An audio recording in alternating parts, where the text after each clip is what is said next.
Has anyone got a coloured pen? Yeah, do you need It's a dark not one? really... Oh, it's red. Can you do it in a darker pen? Oh, there we go, that's better. It's the red. So, it's the loop of Henle, as we all know. So this is the loop of Henle. So we have the two limbs. So we have descending limb and ascending limb. Simple enough. So we have to sort of understand where the limb is. So the loop of Henle is sort of going down from the cortex into the medulla. And there are two main concepts in the countercurrent. I like to think helps me understand it. Current. So there's the multiplier and the exchanger. Now, as a general rule, I like to consider the multiplier is the mechanism that forms this osmotic gradient. So the key concept is that as you go from the up here, let's say that's cortex, and down to the medulla,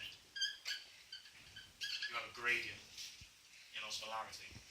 So in the cortex, it's about 300, and that's roughly the same as it is in blood. When you go down deep into the medulla, it comes to about 1200. So it's quite concentrated. So the multiplier is basically how you set up that gradient. The exchanger is reference to this vas erector, and that is what sustains it. The multiplier sets it up, and the sustains it.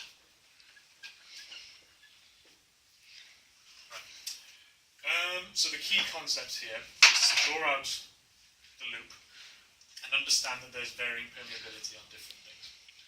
So on this side, on the descending limb, we have absorption of what? Paul? Coming down, so...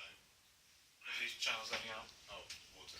Water, exactly. And so what are these channels called? Aquaporin 1. Aquaporin 1. And they are different from aquaporin 2. Why? Because they're in different location. Yeah. What can aquaporin, where's aquaporin 2? What can increase the amount of aquaporin 2? Excellent. ADP. ADH. Sorry, yeah. broke that up. ADH. So, the descending limb is permeable to water, but it's not permeable to the ions. Over here, the thick limb of the ascending, we have this, which is the triple co-transporter. So the triple co-transporter is the one that's setting up this gradient. So I saw a really good video about how you get this gradient. And you start off by thinking about the loop at the very beginning. So let's say that we have, let's change the pen colour here. Let's say we have about Can you keep it fluid. black? Can do. That Okay, black. Is that lovely? blue. Oh, I just feel so much shame. Okay. So let's say we have a substance about 300 milliosmoles entering. As it comes down to the descending loop, in the interstitium, we'll say the osmolarity is roughly the same. So if the osmolarity is the same, there's going to be no flow of water or ion. So it goes through the loop and comes to the triple co-transporter. The triple co-transporter takes a lot of ATP and energy because it's continuously pumping out these ions. So let's say we have about 300 milliosmoles at this point. The pump's job is to set up a difference. So for an arbitrary value, we're going to say it wants to set up a difference of about 200 milliosmol. How does it do that? If it's 300 outside, 300 inside, you reduce that to 200, and this goes up to 4. And there you go. So what you've done is increase the osmolarity of the interstitium. Now the problem with the 2D representation is that you sort of get in your mind that you're partitioning it. So what's actually happening is this is affecting the osmolarity of the entire system. So we can basically draw this 400 over μ. So let's say the next amount of fluid comes in, that's 300. So the 300, coming back in, comes to the descending limb of the loop, and it's exposed to a concentration difference of 400. So what do you think is going to happen? Water, exactly. So if water moves out, what's going to happen to the osmolarity in the fluid? It's going to go up, exactly, and it's going to equilibrate. I don't know if that's a word, but I like it. So it's going to try and equal the osmolarity of the interstitium. So this is, early on you can see this is the process by which water is starting to move out. So as he said, this has now gone up to an osmolarity of about 400. So as the 400 does the exact same thing, comes back round, it comes the triple co-transporter, you have a situation where the osmolarity in the tube and the interstitium is the same again. As we pointed out, triple co-transporter doesn't like that. It wants to set up a gradient of 200. So how does it do that? Decreases that to decreases that to 3, and then pushes that up to 5. So what you're seeing here is this is where the idea of multiplication comes on. So as the cycles keep going through, you get it adding on top of each other. So this means the 500 is going to be a little bit further down in the interstitium. So the exact same thing happens. 300 comes in, as it gets to the 400 part, the water comes out, it comes to 400, becomes more concentrated. As it goes down a little bit further, it comes to the 500 part, more water comes out, it gets even more concentrated. So you keep getting these cycles. And once you get these continuous cycles, you then start to establish this gradient from about 300 milliosmoles in the quarter-medullary junction, thereabouts, 1200 down the arm. Okay? So the idea of having this gradient is that when it comes to the descending loop, you're getting water moving out and the osmolarity in the tube starts to go up. That's compensated on the ascending limb, because the time it gets the triple co-transporter, you're starting to pump out those ions and it starts to reduce its osmolarity back down to a manageable size. Now, the exchanger is how the vasorector comes in. It's countercurrent. Why is it countercurrent, Paul? Because it runs the other way. Excellent. The opposite direction. A little bit of red. So it's running in the opposite direction.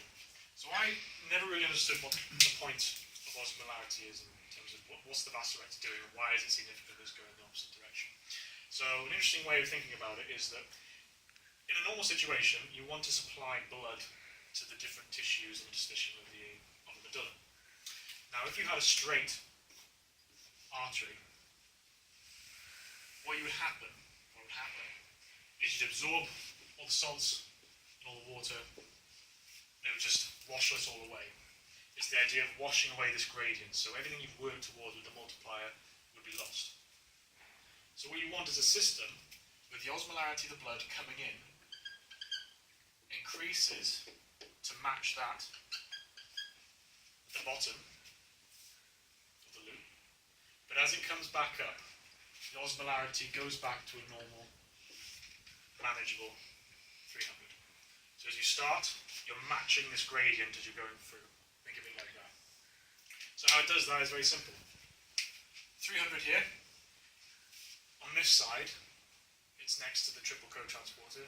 What do you think is going to be absorbing? Ions. Ions, exactly. So if you're absorbing ions, what's going to happen to the osmolarity? Increase. Increase. On the other side, what are you going to be absorbing? Water. What's going to happen to the osmolarity? Go down. It's going to go down. Exactly. So you've diluted the ions that you've just brought in. So then you reach an osmolarity that you start with and end with. What confused me is this: how does this work?